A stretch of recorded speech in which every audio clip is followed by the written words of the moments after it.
your mobile device. We've got one of my favorites on today, and that's talking NASA Stennis Center. We got the Associate Director, Mr. Rodney, joining us. They're celebrating September 9th, and not because it's National Teddy Bear Day, although, Rodney, that is a good connection to Mississippi. But you guys are celebrating this day for a whole nother reason and all the good things that happen there on a daily basis. So welcome. Thank you, Rebecca. I appreciate you having me on my show, and let me just say good afternoon to all your great Mississippi listeners out there. All right, I'm a big fan of NASA Stennis, and I feel like it's one of the best-kept secrets here in Mississippi, and you guys have been doing a great job over the last, several years to try to better tell the story and better explain to Mississippians what a gem we have here right in our state and what the good and unique work that's happening. So why is today so special? What are you guys trying to get out and celebrate on September the 9th?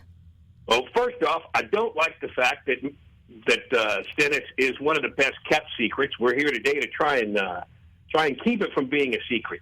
Usually when we come on your show, we talk about the incredible primary mission that we have at Stennis, which is testing the rocket engines and stages for the SLS rocket that NASA is going to use to power the Artemis missions to the moon and Mars. And Mississippians should be very proud of the critical role that their state plays in our space exploration goals of this nation.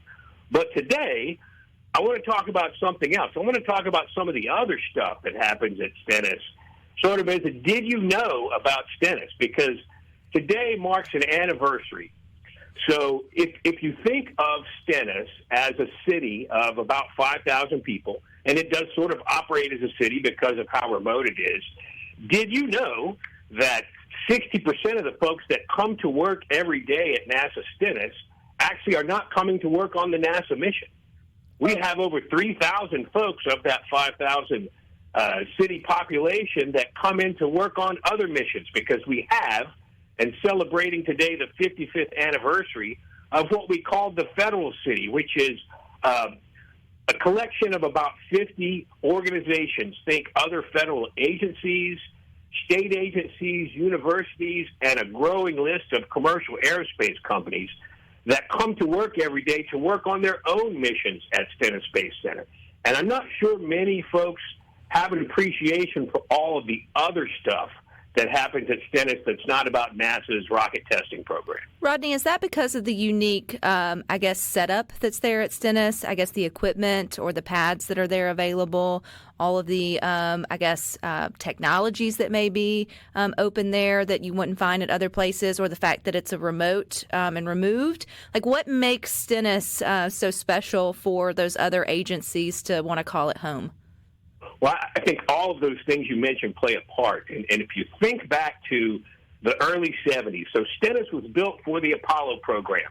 But that was a program with a fairly short window of operations. And so when the Apollo program came to end, NASA leaders and state leaders, and especially our namesake senator, came together and said, how are we going to fulfill the promise that we made to Mississippians when they sacrificed their land to bring Stennis Space Center there?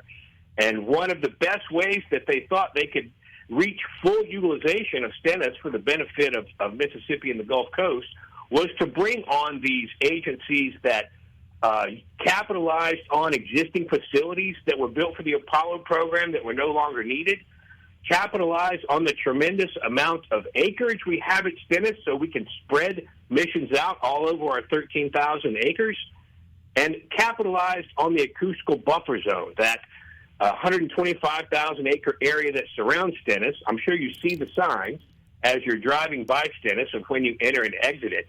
That really propels a lot of the missions at Stennis because it allows for privacy. It allows for doing loud things without disrupting your neighbors. Really, all of that comes together to make Stennis an attractive place for other organizations to do business. So your neighbors don't get mad if you do fireworks, a couple of days after the 4th of July or anything like that. They can't hear it, huh, Rodney?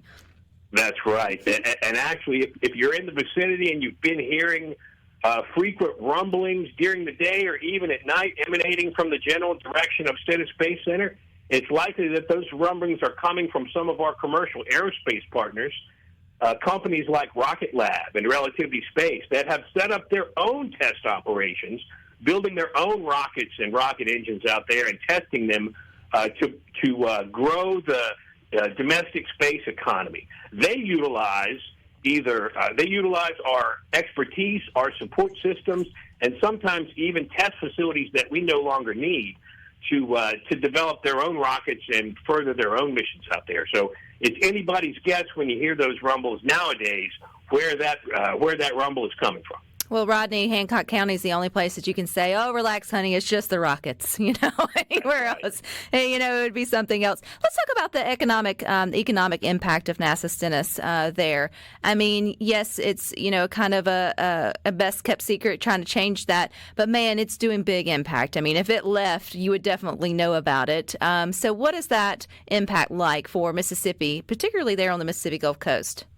Yeah, the economic impact, and we measure it every year to make sure that we know what kind of impact we have. The economic impact is about $1 billion in the region from those 5,000 jobs and the layers of impact that creates. And we work very closely with our state economic development organizations like Mississippi Development Authority and the on-site at Stennis, Mississippi Enterprise for Technology, local economic development groups like Mississippi Power and Hancock Port and Harbor. We all come together to examine opportunities and really mature these opportunities at Stennis into new jobs and greater economic impact. So we fully expect that economic impact that's generated at Stennis by this wide range of organizations doing work out there, not just to be sustained, but to grow in the future as really an economic centerpiece for the state and the region. I was going to ask, Rodney, what does the future look like for NASA? Obviously, y'all are going to keep doing what you do well, which is test rockets, because you really are one of the only places set up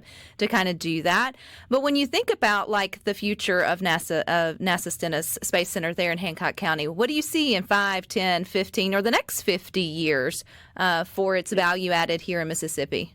Yeah, I think our future is really bright, Rebecca, and your listeners should know that. In addition to that primary mission that you talk about in making sure that the engines and stages for NASA's Artemis missions are tested and ready to go, we're also working in a lot of other areas, in technology areas, in autonomous systems areas, and in other areas where we are going to need the expertise for managing cryogenic fluids on the Martian surface or on the lunar surface, utilizing the full capacity of our NASA facilities to further the Moon to Mars mission. So that's one element that I think is sound.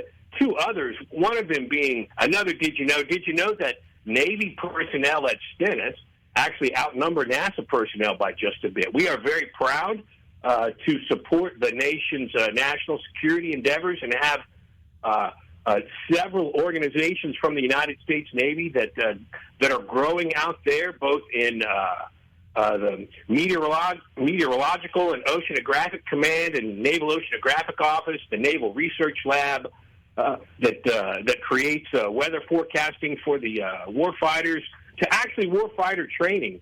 The Navy Special Warfare Special Boat Team 22. There's an international training school out there that utilizes that kind of swampy triple canopy area to train their fighters and international allied fighters on riverine warfare. That is also an area that we are excited about the growth potential for and the expansion of utilizing the facilities and the land and the buffer zone at Stennis to grow our DoD capability. And I think the other area that we're looking for a tremendous future and tremendous growth is in our commercial aerospace partners. We've seen a steady influx of commercial aerospace companies setting up shop at Stennis. The ones with very recognizable names like Lockheed Martin and Rolls-Royce and L3 Harris Rocketdyne have had operations out there for almost 2 decades, but also new entrants to the space economy like I talked about before. Rocket Lab and Relativity Space building new rocket launch vehicles. Evolution Space is out there now developing solid rocket motors for DoD presence. So I think if you look at those 3 legs of the stool, the NASA work, the commercial aerospace work, and the DoD work, we're looking for exciting growth potential across all 3 of those. I say move over, Teddy Bear. September 9th is all for NASA Stennis Space Center right here in Mississippi. Such cool work, Rodney. If people want more information on what's going on or job openings there, because I know there's a slew, where do people go? Well, we have a big presence in social media, so look at your social media presence of choice and do a search on NASA Stennis, and you'll find links to all the information, and you'll get more information about the 55th anniversary of the federal city that we are celebrating today. And that's 55 years since our very first tenant came on, the National Data Buoy Center, which is operated still today by the National Weather Service out at Stennis Space Center. Pretty cool. Appreciate your time, Rodney. You guys stick with us. More good up next.